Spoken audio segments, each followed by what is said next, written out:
बच रहे दादा, पूरा कोशिश कर रहे बचने का। बिल्कुल बिल्कुल, ये तो सिर्फ दिख रहा है आपको, इसके अलावा बहुत सी चीज़ है जिससे हमको बचना नहीं है, उससे लड़ना है। मजबूरी है कि हम बच रहे हैं, सरकार छुप के बैठी हुई है जो हमारे आदिवासी हित में बात करती है, खुद आदिवासी सरकार है। लेकिन बहुत दुर्ख की बात है कि एक युवा जिसको अभी कॉलेज में होना चाहिए, किसी कार्य क्षेत्र में होना चाहिए, अपने अधिकारों के लिए सड़क में भारी बारिश में अपनी आवाज़ मजबूती से उठा रहा है। तो ये सोचने की जरूरत है कि हम झारखंड को कहाँ लेके जा रहे हैं। एक युवा पीढ़ी जिसके लिए हम आगे भविष्य देखते हैं कि हमारा झारखंड बहुत ही बेहतर होगा, लेकिन जो हमारा युवा कल की जो हमारे कल का जो हमारा आने वाला पीढ़ी होगा, वो अभी सड़कों में इस तरह से बारिश के बीच अपनी हक अधिकार जल जंगल जमीन के लिए लड़ाई कर रहा है, आवाज़ उठा रहा है। तो ये काफ़ी दुर्भाग्यपूर्ण है हमारे सरकार के लिए।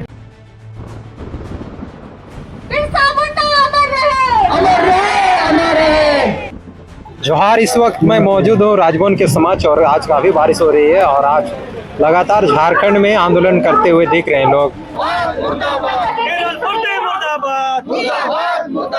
हेमंत सोरेन मुर्दाबाद, अपना वादा पूरा करो, ईजा डैम रद्द करो, हेमंत सोरेन अपना वादा पूरा करो।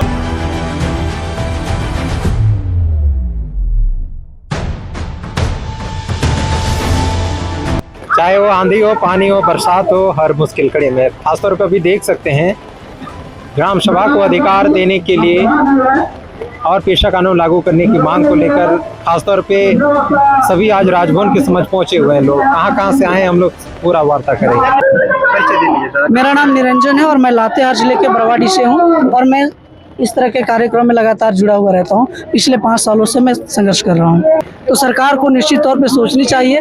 और अभी आपने बाकी दादा लोग से भी पूछ रहा था कि आपको शराब अंग्रेजी ठीक लगता है, देसी ठीक लगता है। शराब कोई भी सही नहीं है, लेकिन एक आदिवासी का कल्चर रहा है कि हमारे यहाँ हड़िया पॉपुलर रहा है, तो शायद ये कल्चर जाने में बहुत टाइम लगेगा। तो आदिवासी कल्चर में लगातार बना रहेगा।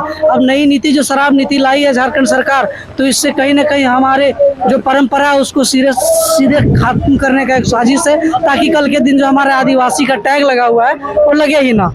हमारा जो कल्चर रहा है घाटा खाना, मकई खाना, कोहरी खाना, कृषि करना और देसी चीज़ों का अपना निजी जीवन में लगातार उपयोग करना, उससे लगातार सरकार दूर कर रही है। तो हमको नहीं लगता है कि आदिवासियों की बात करने वाली हेमंत सरकार आदिवासी विचारधारा पर सटीक और अड़ी हुई है। एक नारा था जल जंगल जमीन हमारा है, काफी आप लोग नारा भी लगाते हुए दिखते हैं, लेकिन खासतौर पे बालू भी लघु खनिज में आता है, गांव ग्राम सभा की होती है, लेकिन वो भी अभी टेंडर दे करके बिक्री की जा रही है। देखिए, इसको मैं थोड़ा सा विस्तार पूर्वक बनाना चाहता हूं, क्योंकि वन अधिकार कानून 2006 के तहत एक कम्युनिटी फॉरेस्ट राइट एक्ट है जो दावा है, जो झारखंड में अगर देखें तो 0.2% दी गई है।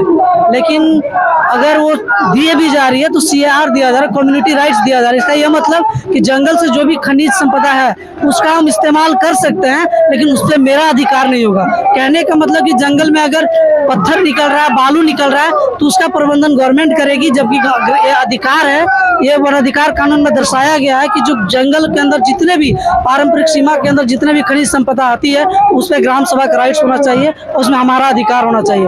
तो उसी चीज को हम लोग लगातार कहते हैं सरकार से कि हमारा अधिकार या हमारा होना चाहिए, चाहे वहाँ बालू निकले, सोना निकले, पत्थर निकले, इसमें हमारा अधिकार होना चाहिए। यानी वनाधिकार कानून 2006 और पेशा कानून 1996 दोनों ही कानूनों का उल्लंघन कर रही है गवर्नमेंट, स्टेट गवर्नमेंट। जरूर, पेशा कानून तो बने अगर आप देख लीजिए तो लगभग 30 साल हो चुके हैं, 29 साल हो गए हैं, और अभी आप देख लीजिए कि पेशा का नियमावली लागू नहीं हुआ है।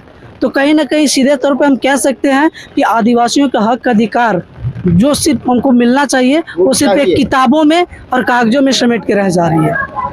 अगर सरकार चाहती कि आदिवासी का हक अधिकार ना छीने तो पेशा नियमावली को बिना देर किए हुए लागू कर देती, ताकि हमारा ग्राम सभा को मजबूती मिलता और झारखंड में पंचायती राज जैसा जो करप्शन का एक अड्डा बन चुका है वो ऑटोमेटिक खत्म होता। जी, लगातार आप लोग तो सड़कों पर दिख ही रहे हैं, क्या कहेंगे इसी तरह अपनी मांगों को पूरा करने के लिए सड़कों पर उतरना होगा, चाहे आंधी हो पानी? जी बिल्कुल, हम लोग को इससे परवाह नहीं है। हमारा इतिहास रहा है लड़ना भिड़ना, आदिवासी चाहे बिरसा मुंडा के युग से देखते रहे। हम लोग भगवान मानते हैं उनको इसलिए क्योंकि हमारे लिए वो लड़े हैं और उन्हीं के राह पे हम लोग चल रहे हैं और आगे भी लड़ेंगे जब तक हमारा राइट्स नहीं मिलेगा।